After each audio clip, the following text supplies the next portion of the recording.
Assalamualaikum warahmatullahi wabarakatuh. Selamat sore kepada Bapak Dai yang terhormat. Izinkanlah saya ingin mempresentasikan tugas dari UAS dari Komputasi Teknik, yaitu di mana saya pada kesempatan kali ini akan mengkaitkan tentang poin dari DAI 5 itu sendiri terhadap kasus dari penelitian saya yang bertajuk analisis penggunaan hydrofoil untuk mendekati efisiensi hambatan pada kapal Botim Jaguar Mark 3, itu kapal saya sendiri bersama tim saya melalui simulasi CFD atau Computer Fluid Dynamics. Adapun dari nilai poin yang awal yang saya akan bawa sebagai latar belakang saya, yaitu bagaimana itu desain hydrofoil ini didasari pada prinsip Deep Awareness of I. Ini dimulai dari kesadaran bahwa tujuan proses dari inovasi ini harus mendukung efisiensi energi, keberlanjutan lingkungan sebagai bentuk tanggung jawab spiritual dan sosial. Lalu proses ini melibatkan share awareness untuk menjadi bias dalam memilih desain dan material. Kita memastikan bahwa setiap keputusan berdasarkan pertimbangan etika dan ramah lingkungan melalui integrasi CIT. Setiap langkah diingat oleh peran Tuhan sebagai panduan utama. Refleksi kritis dilakukan dalam menghubungkan solusi teknis pada dampak sosial yang lebih luas, sementara kesadaran spiritual dijaga secara konsisten sepanjang proses nanti pada penelitian. Lalu yang kedua yaitu ada poin intention, yaitu di mana poin ini memiliki tujuan jelas menciptakan hydrofoil yang efisien dan ramah lingkungan selaras dengan prinsip keberlanjutan global dan kebutuhan transportasi maritim Indonesia. Dan ini relevan karena menjadi tanggung jawab yang real seperti efisiensi bahan bakar dan tetap fokus pada kualitas dan jangka panjangnya. Dan secara pendahuluan sendiri yang kita tahu bahwasannya kita harus memiliki sifat dari poin pertama atau di deep awareness, atau kita memiliki kemampuan yang harus mempunyai jiwa yang lebih peduli, karena poin ini berlandasan bahwasannya kita mengetahui tidak mungkin selamanya kita akan menggunakan energi terbarukan, maka oleh dari itu kita harus beralih kepada energi terbarukan, di mana minyak bumi di Indonesia itu tercatat pada tahun 2023 hanya memiliki cadangan minyak sebesar 2,270 juta barel. Dan ini didukung dari Kementerian SDM juga dari Bapak Arifin, di mana menyatakan bahwasannya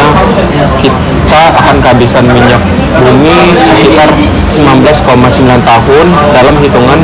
ketika kita tidak menemukan baru lagi dalam energi atau dalam minyak bumi dalam hitungan bahwasannya tidak akan ditemukan lagi seperti itu. Lalu di sini ada beberapa dari peran juga dari penelitian yang saya ambil, bahwasannya benar demikian, bahwasannya dari penelitian yang ada di Stanford menyatakan bahwasannya 2051 akan habisnya minyak dunia, dan ini termasuk dari poin deep awareness bahwasannya kita sebagai manusia harus paham tentang kondisi yang saat ini kita alamin. Dan juga ini juga termasuk ke dalam poin intention, di mana sustainable fokus pada poin ke-10 memprioritaskan bar daun ulang dan efisiensi energi. Dan berikut adalah potensi dari IMO sendiri, yaitu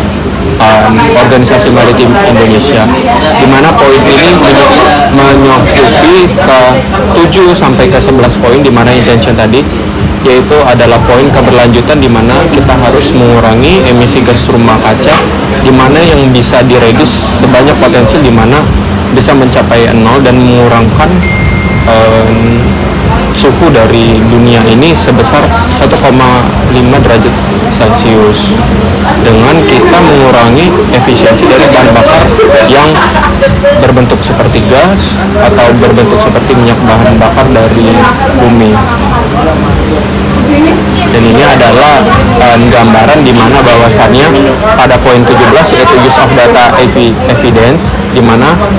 poin ini menyatakan bahwasannya penggunaan dari hydrofoil itu diyakini mengurangi cost energi dan juga energi consumption, di mana itu bisa menghemat dari bahan bakar dan juga mereduce dari polusi dari udara.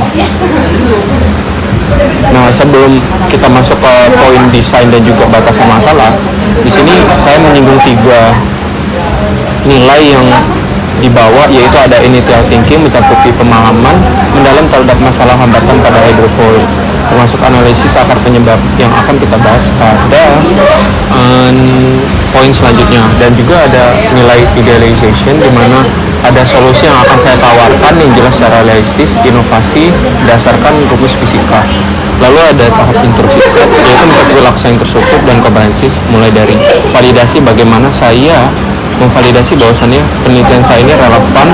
dengan poin-poin dari sustainable tersebut, dan juga selaras dengan prinsip DAI5 dengan menghasilkan desain hydrofoil yang tidak hanya teknik efisien tapi juga merupakan bahwasannya tanggung jawab spiritual dan keberlanjutan global. Dan di sini salah satu upaya penulis sendiri yaitu dalam poin idealization, yaitu ada poin dari 18 sampai 23, bahwasannya di sini saya mengambil poin 21 yaitu management with intent, yaitu selaras dengan tujuan efisiensi energi, yaitu penulis berusaha untuk mengembangkan dan menerapkan teknologi yang ramah lingkungan dengan merancang kapal jenis planning hull menggunakan teknologi hydrofoil. Secara definisi sendiri, kapal planning hull adalah jenis perahu yang memanfaatkan distribusi kecepatan tekanan hidromik pada lambung saat melaju pada kecepatan tinggi. Berikut adalah desainnya. Nah, lalu ada poin yang saya masukkan lagi, yaitu instruksi set, di mana tahap ini menjelaskan tentang aspek-aspek tentang simulasi, minimalisirkan error, dan juga verification. Dan situ saya di sini merumuskan berapa masalah dari poin tersebut, yaitu bagaimana pengaruh sudut serangnya itu sendiri, bagaimana pemasangan hydrofoil pada kapal, dan bagaimana kapal kondisi yaitu foil burn ketika kapal sepenuhnya itu akan terangkat ke air, dan bagaimana studi konvergensi dari independentness yang dilakukan oleh CFD sendiri, yang dimana ini sangat mencakupi dari poin dari DAI5 yaitu instruksi set, di mana poin-poin ini mencakup bahwasannya validasi dan penelitian saya ini relevan terhadap poin yang dibawakan oleh DAI5 itu sendiri. Itu saya memiliki tujuan sendiri, yaitu verification pada poin ke-28 dan validation, di mana saya harus mengetahui bagaimana pengaruh hydrofoil itu sendiri, dan juga mengetahui sudut serang yang akan dipasang oleh hydrofoil sendiri, dan mengetahui besaran diangkat pada setiap perubahan. Yaitu di sini saya juga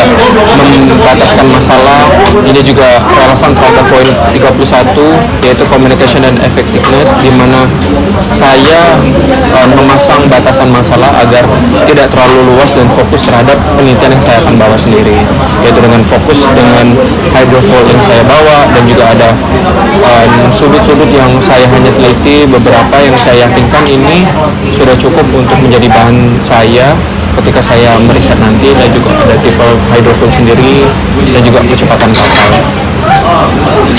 Dan lalu juga mengetahui perbandingan gaya sudut serang, memahami perubahan besar gaya angkat kapal setelah penambahan hydrofoil, dan menjadi referensi untuk penelitian selanjutnya untuk penulis. Dan juga di sini ada sistematika penulisan, di mana ini sangat relevan terhadap poin terakhir, yaitu instruksi set, yaitu di mana saya menyusun sedemikian rupa bab 1 sebagai pendahuluan saya, lalu bab 2 sebagai pinjauh pustaka saya, lalu bab 3 menjadi landasan teori bagaimana saya menghitungnya itu sendiri, dan juga bab 4 memaparkan hasil penelitian, dan serta bab 5 akan menghasilkan kesimpulan dan saran dari hasil output akhir dari penelitian ini. Sekian dari saya, bagaimana saya menghubungkan poin DAI5 ini terhadap penelitian saya. Diharapkan saya akan lebih awareness dan juga lebih memiliki ini yang lebih baik ketika saya menghubungkan dari apakah poin dari ketiga poin tersebut terhadap penelitian saya ini. Jika saya ada kurang dan ada lebih, saya mohon maaf. Terima kasih kepada teman-teman yang mungkin menonton, dan juga Bapak Dai yang mengkoreksi video ini. Saya akhiri, wassalamualaikum warahmatullahi wabarakatuh.